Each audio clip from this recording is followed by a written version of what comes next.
J family വ്ളോഗ്സിലേക്ക് എല്ലാവർക്കും സ്വാഗതം. ഇന്ന് നമ്മൾ അടിപൊളി ടേസ്റ്റുള്ള ഒരു ചിക്കൻ കറിയാണ് കേട്ടോ. നമ്മൾ തേങ്ങാപ്പാലും ചെറിയുള്ളിയിലൊക്കെയാണ് ഉണ്ടാക്കിയെടുക്കുന്നത്.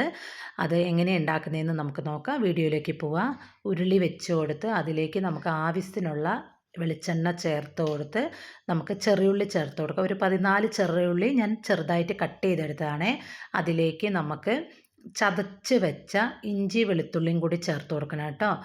ഇഞ്ചിയും വെളുത്തുള്ളിയും ചേർത്ത് അതിലേക്ക് നമുക്ക് ഒരു 3 പച്ചമുളക്, ആവശ്യത്തിനുള്ള കരിവേപ്പില, ഒരു സവോള നീളത്തിൽ അരിഞ്ഞതാണ് ഞാൻ ചേർത്ത് കൊടുത്തേക്കുന്നത്. ഉപ്പ് ഇപ്പം ചേർത്ത് കൊടുക്കുന്നില്ല കേട്ടോ. ഇത് നല്ലോണം ഇളക്കി മിക്സാക്കി നല്ലോണം വാടി വരണം കേട്ടോ. വാടി വന്ന ശേഷം നമുക്കതിലേക്ക് മഞ്ഞൾപ്പൊടി, ഒരു സ്പൂൺ കാശ്മീരി മുളക് പൊടി ചേർത്ത് കൊടുത്ത് അതിലേക്ക് ഒരു സ്പൂൺ മല്ലിപ്പൊടിയും ഇപ്പോഴാണ് ഉപ്പ് ചേർക്കുന്നത്.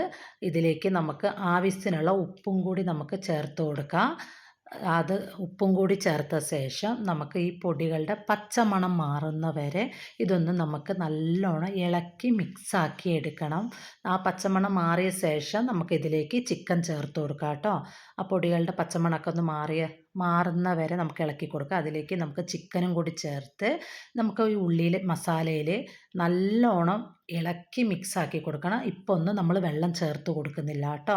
അതുകൊണ്ട് നമുക്ക് നല്ലോണം പൊടികളൊക്കെ മിക്സ് ആവുന്ന വരെ നമുക്ക് ഇളക്കി കൊടുക്കാം. ഇളക്കി ഇതിലേക്ക് മിക്സ് ആയതിലേക്ക് നമുക്കൊരു 2 കിഴങ്ങ് ആവശ്യമുണ്ട്. കിഴങ്ങിടുന്ന സമയത്ത് ചിക്കൻ കറിക്ക് നല്ല ടേസ്റ്റാണ് കേട്ടോ. ചെറുതായിട്ട് കട്ട് ചെയ്ത കിഴങ്ങ് നമുക്കിതിലേക്ക് ഇട്ട് കൊടുത്ത് നമുക്ക് ആ കിഴങ്ങും കൂടി മസാലയിലേക്ക് നല്ലോണം മിക്സാക്കി കൊടുക്കണം. മിക്സാക്കി നല്ലോണം മിക്സ് ആവണം കേട്ടോ. കിഴങ്ങ് മസാലയിൽ നല്ലോണം മിക്സായി അന്നേരവും നമ്മളിപ്പോൾ വെള്ളം ചേർക്കുന്നില്ല കേട്ടോ. നമുക്ക് ചിക്കനിൽ നിന്ന് വെള്ളം ഇറങ്ങും. അന്നേരം ഇതിലേക്ക് നമുക്കൊരു തക്കാളി ആവശ്യമുണ്ട്. ചെറുതാണെങ്കിൽ 2 എണ്ണവും വലുതാണെങ്കിൽ ഒരു തക്കാളി നീളത്തിലരിഞ്ഞതാണ് നമുക്ക് ആവശ്യമുള്ളത്. ഇതിലേക്ക് നമുക്കൊരു നീളത്തിലരിഞ്ഞ് ഒരു തക്കാളി ഇട്ട് നമുക്ക് ഇളക്കൊന്നും വേണ്ട. ഇളക്കാതിരുന്ന് കഴിഞ്ഞാൽ കുറച്ചും കൂടി നല്ലോണം വെന്ത് കിട്ടും. അതുകൊണ്ടാണ് കേട്ടോ. നമുക്ക് അടച്ച് വെച്ച് നമുക്കൊന്ന് വേവിച്ചെടുക്കാം. അതിന് ശേഷം നമുക്കതൊന്ന് അടപ്പ് തുറന്ന ശേഷം നമുക്ക് തക്കാളിയും ചിക്കനിലേക്ക് ഒന്ന് നല്ലോണം ഇളക്കി മിക്സാക്കി കൊടുക്കണം. ഇപ്പോഴാണ് നമ്മൾ ആവശ്യത്തിനുള്ള ചൂടുവെള്ളമാണ് ചേർത്ത് കൊടുക്കുക കേട്ടോ. ഈ ഇറച്ചിയിൽ എല്ലാം മിക്സായ ശേഷം നമുക്ക് ഇതിലേക്ക് കുറച്ച് കരിവേപ്പിലയും കൂടി നമുക്ക് ആവശ്യമുണ്ട്. കരിവേപ്പില ഇട്ട് കൊടുത്ത് ഒന്നും കൂടി നമുക്കൊന്ന് ഇളക്കി കൊടുത്ത ശേഷം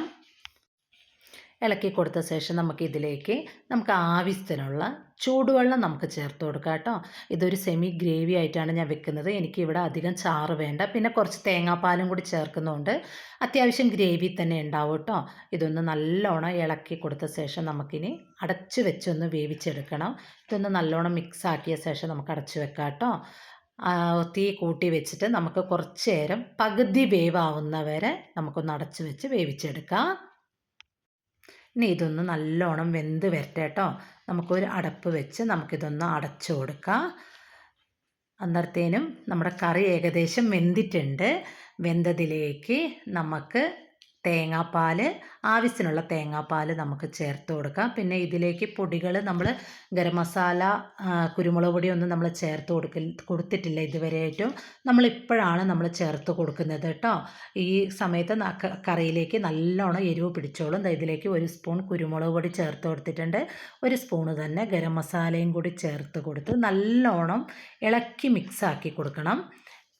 നല്ലോണം മിക്സാക്കി നമുക്കിനി അത് ബാക്കി ആ തേങ്ങാപ്പാലിലിരുന്നിട്ട് ആ ചിക്കനൊന്ന് നല്ലോണം വെന്ത് വന്നോളൂ കേട്ടോ.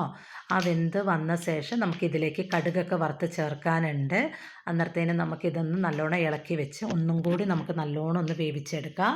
അതൊന്ന് വെന്ത് വരുന്ന സമയത്ത് നമുക്ക് അപ്പുറത്തൊരു ചട്ടി വെച്ച് അതിലേക്ക് എണ്ണ ഒഴിച്ച് ആവശ്യത്തിനുള്ള കടുകും കൂടി നമുക്ക് ഇട്ട് കൊടുത്ത് കടുകും കൂടി ചേർത്ത് കടുകൊന്ന് പൊട്ടി വന്നതിലേക്ക് നമുക്ക് കുറച്ച് ചെറിയ ഉള്ളിയും കൂടി ചേർത്ത് കൊടുക്കാം കേട്ടോ. ചെറിയ ഉള്ളി ഒന്ന് നല്ലോണം മൂത്ത് വരുന്ന സമയത്ത് നമുക്കൊരു 4 വറ്റൽമുളകിൻ്റെ ആവശ്യമുണ്ട്. വറ്റൽമുളകും കൂടി ഇട്ട് കൊടുത്ത് കുറച്ച് കരിവേപ്പിലയും കൂടി ഇതിലേക്ക് ചേർത്ത് കൊടുക്കാം. അതൊന്ന് നല്ലോണം ബ്രൗൺ കളറായ ശേഷം നമുക്ക് ചിക്കൻ കറിയിലേക്ക് ചേർത്ത് കൊടുക്കാം. ചിക്കൻ കറിയൊക്കെ റെഡി ആയിട്ടുണ്ട് കേട്ടോ. ചിക്കൻ കറിയിൽ ഈ കടുക് വറുത്തതും കൂടി ചേർത്ത് കൊടുത്ത് കറിയൊക്കെ റെഡി ആയിട്ടുണ്ട്. നമ്മുടെ ചിക്കൻ കറി റെഡി ആയിട്ടുണ്ട്. നിങ്ങൾക്ക് വീഡിയോസ് ഇഷ്ടപ്പെട്ടിട്ടുണ്ടെങ്കിൽ ഒന്ന് സബ്സ്ക്രൈബ് ചെയ്തേക്കണം കേട്ടോ. ലൈക്ക് ചെയ്യണം, ഷെയർ ചെയ്യണം, കമൻറ്റ് ചെയ്യണം. അടുത്ത വീഡിയോ ആയി വരുന്നവരെ ബൈ.